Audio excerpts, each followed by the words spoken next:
As you get ready to head out the door for the day, we're following the day's top local stories here in the Morning Rush. Now we start with the city taking action against an Albuquerque homeowner.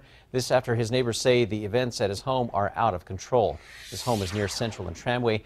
APD has responded to the home 4 times this month. The homeowner is criminally charged for not complying with the city code by using his home as an event center. He is now set to appear in court in July. Well, John Hausman, the man accused of hiding the 3 escaped Clovis inmates, allegedly knew about the plan before it took place. That's according to the Eastern New Mexico News. An inmate reportedly called Hausman before they escaped, letting him know of the plan, and they were on the run for 3 days before finally being arrested at Hausman's home. Back here in Albuquerque, MDC says that they plan to have 3 iris scanners installed by mid-July, and they say that this is to ensure that no more inmates are mistakenly released. Now, this comes after an inmate copied his cellmate's appearance and personal information to get out of jail. This also prompted retraining of any jail staff who deals with releasing inmates. Now, the jail staff will also have 2 mobile devices to scan inmates' eyes. Kristen? Mostly sunny skies across western and central New Mexico. We'll be watching for a few of these spot storms to fire up over northeast and east central areas. As you can see, very isolated in coverage, but some of those storms have potential to be strong to severe. Very similar conditions tomorrow. Most of us with sunshine. We'll keep an eye over the northeast for those spot storms. David? Well, House Republicans postponed a vote on a compromised GOP immigration bill. This decision comes as more conservatives and moderates are trying to work out differences within their parties on how to address the issue. Now, the Trump administration is looking to the military to house unaccompanied children. Still, there is no clear plan to reunite children who have been separated from their parents at the border. And as lawmakers continue to meet to discuss further immigration reform, as well as what will become the fate of those immigrant families, we, of course, will follow the latest and keep you updated. Orlando's airport will now be the first in the nation to require a face scan for all passengers arriving and departing on international flights. Customs officials say the scans will speed up boarding and get passengers through customs a whole lot faster. Critics are concerned about how the data will be handled. U.S. citizens can opt out of the scans. Well, parts of Texas are still trying to keep its head above water. This is prompting Governor Greg Abbott to make a disaster declaration. Now, that would cover 6 counties hit hard by severe weather and flooding. All available resources are being deployed as Texas is just one of several states experiencing weather woes. Forecasters in those areas say many are at risk of severe storms later today. We'll talk about generosity. It's the largest single donation they have ever made. A group of sorority sisters in Flint, Michigan raised $20,000 to help provide clean water for their neighbors in the community. The sorority says that they felt the need to help after the state budget for bottled water was cut in April. And happening now, firefighters are still working to fully contain the 416 fire near Durango. Right now, the fire is 37% contained at more than 34,000 acres burned. The city reminds people that fire danger remains high, with crews still working to fully contain the blaze north of town. Fire and smoking bans are still in effect on those public lands.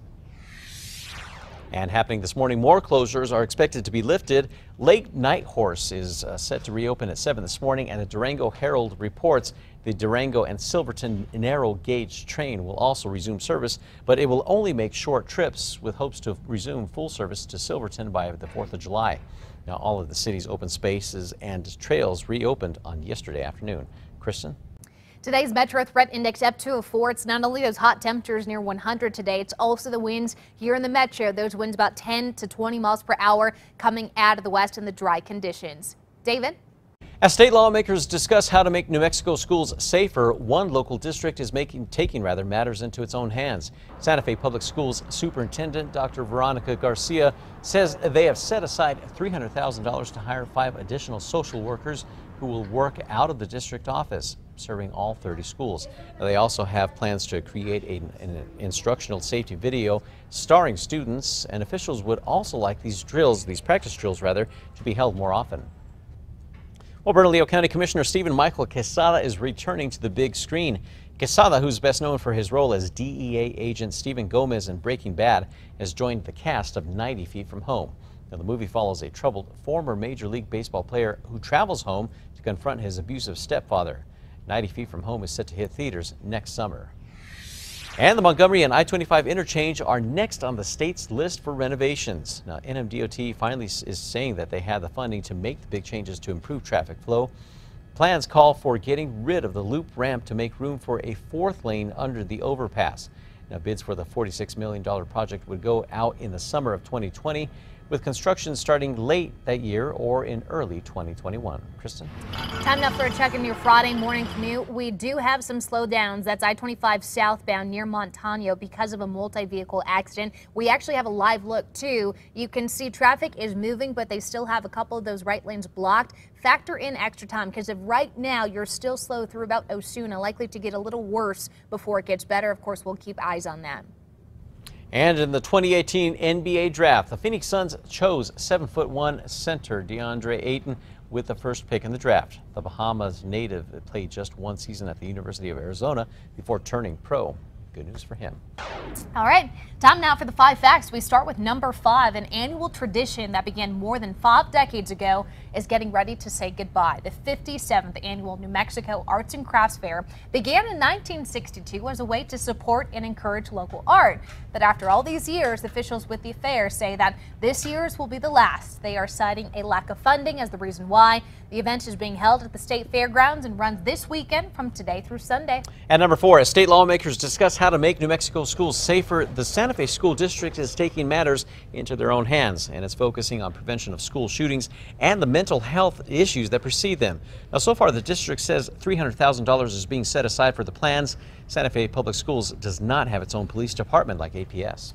At number 3, sunshine from now through Thursday. The winds look to be a bigger issue today and Sunday, and then lighter elsewhere. You'll notice temperatures, though, from 100 today, mid to upper 90s starting Saturday through Thursday with no storm chances in that 7-day forecast. At number 2, MDC says that they plan to have 3 eye iris scanners installed by mid-July. Now, it's part of an effort to make sure that no more inmates are mistakenly released. Earlier this month, Duin Perez Cordova copied his cellmate's appearance and used his personal information to get out of jail. Now, his escape prompted the retraining of any jail staff that deals with releasing inmates.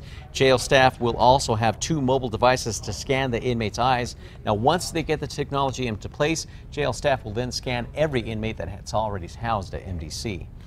And at number 1, the man accused of hiding the 3 escaped Clovis inmates allegedly knew about the plan before it took place. This is all according to the Eastern New Mexico News. You'll remember that detectives say 3 inmates walked out of the Curry County Detention Center with the alleged help of the detention officer, and they were on the run for 3 days before finally being arrested at the home of John Hausman. Now, according to a criminal complaint filed yesterday, Hausman was told about the plans during a phone call with one of the inmates before the escape. So far, there's no word on any possible charges that he may be facing.